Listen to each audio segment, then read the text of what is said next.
Income tax act 2025 के according TDS deposit करने में सबको काफी दिक्कत आ रही है, क्योंकि नए इनकम टैक्स एक्ट में सेक्शन भी चेंज हो गए हैं, पेमेंट कोड भी चेंज हो गया। तो अब आपको पेमेंट के टाइम सेक्शन नहीं, पेमेंट कोड को ध्यान रखना पड़ेगा, जो कि 4 डिजिट का प्रोवाइड किया गया है।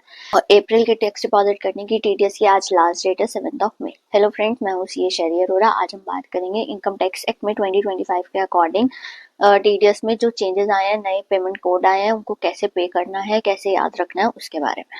अब आप स्क्रीन पे देख सकते हैं नए टीडीएस पेमेंट कोड आ गए हैं, जो कि 1001 से 10092 तक दिए गए हैं। सैलरी रिलेटेड टीडीएस 392 सेक्शन में मैप किया गया है नए इनकम टैक्स एक्ट के अकॉर्डिंग। प्राइवेट रिलेटेड एम्प्लॉयज है जो भी सैलरी है उसका पेमेंट है 1002 salary to employees other than the government employees. जो डेली इंपॉर्टेंट प्रैक्टिसेस के कोड है वो डिस्कस कर लेते हैं, जैसे कि हम रेंट पे टीडीएस डिडक्ट करते हैं, पेमेंट टू कॉन्ट्रैक्टर करते हैं तो उसमें टीडीएस डिडक्ट करते हैं, प्रोफेशनल सर्विसेज के लिए या टेक्निकल सर्विसेज के लिए हम जब पेमेंट करते हैं तो उस पर टीडीएस डिडक्ट करते हैं। तो ये स्क्रीन पर आपको सारे कोड दिए गए हैं कि कैसे कैसे आपको पेमेंट करते हुए इन कोड को चेक करना है। Bank interest, dividend, purchase of goods, e commerce, parked पे भी अपना अलग अलग कोड दिया गया है, वो आपकी स्क्रीन पे मैंने शेयर कर दिया है। ऑन परचेज ऑफ गुड्स है हमारा 1031। ये भी बहुत इंपॉर्टेंट कोड है जो कि हम लोग हर महीने यूज करते हैं, ये हमारा डेली लाइफ में, डेली प्रैक्टिस में यूज होता है, तो उसको याद रखना बहुत जरूरी है। इट्स 1031, पहले था 194Q। पार्टनरशिप फॉर्म में भी पार्टनर्स को अगर हम पेमेंट करते हैं उसके लिए एक इम्पॉर्टेंट सेक्शन आया था 1 साल पहले 194T, जो कि अब पेमेंट कोड होगा 1067। पूरी लिस्ट मैंने वीडियो में अटैच करी हुई है कि कौन कौन से सेक्शन के लिए कौन कौन से कोड आ गए हैं।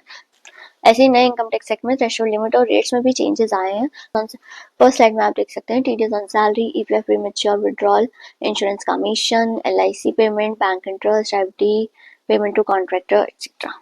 आप देख सकते हैं ब्रोकरेज की पेमेंट थी, परचेज ऑफ प्रॉपर्टी, रेंट पे आपको बहुत ध्यान रखना पड़ेगा पेमेंट करते हुए कि बिल्डिंग का रेंट अलग होता है, बिल्डिंग के रेंट का टीडीएस अलग होता है और प्लांट एंड मशीनरी के रेंट का टीडीएस अलग रेट पे डिडक्ट होता है। जॉइंट डेवलपमेंट अथॉरिटी, अब इस स्लाइड में दिखाया गया अगर हम प्रोफेशनल फीस दे रहे हैं, टेक्निकल सर्विसेज के लिए फीस दे रहे हैं तो उस पर कितना टीडीएस डिडक्ट होगा, payment on purchase of goods, partner को पेमेंट करते हुए कितने % का और क्या लिमिट होगी उसका टीडीएस, नॉन रेजिडेंट को पेमेंट करते हुए या डिविडेंड म्यूचुअल फंड के लिए पेमेंट करते हुए आपको क्या क्या थ्रेशोल्ड लिमिट का ध्यान रखना है और कितने कितने रेट पे आपको टीडीएस डिडक्ट करना है। मोस्ट इंपॉर्टेंट चीज, इस बार की टीडीएस का पेमेंट करते हुए आपको किस बात का ध्यान रखना है, अगर आप गलत पेमेंट कोड में पेमेंट कर देते हैं तो फ्यूचर में पेमेंट माफ नहीं होगी, आप टीडीएस क्लेम नहीं कर पाएंगे। और अगर आप टीडीएस क्लेम कर देते हैं और वो गलत टीडीएस क्लेम हो गया तो आपको नोटिस आना पक्का है। तो वीडियो को सेव करें, शेयर करें अपनी फाइनेंस टीम के साथ, अपने अकाउंटेंट के साथ या जो भी टीडीएस की पेमेंट करते हैं, और ऐसे ही मेरे चैनल को सब्सक्राइब कीजिए for more practical update. Thank you.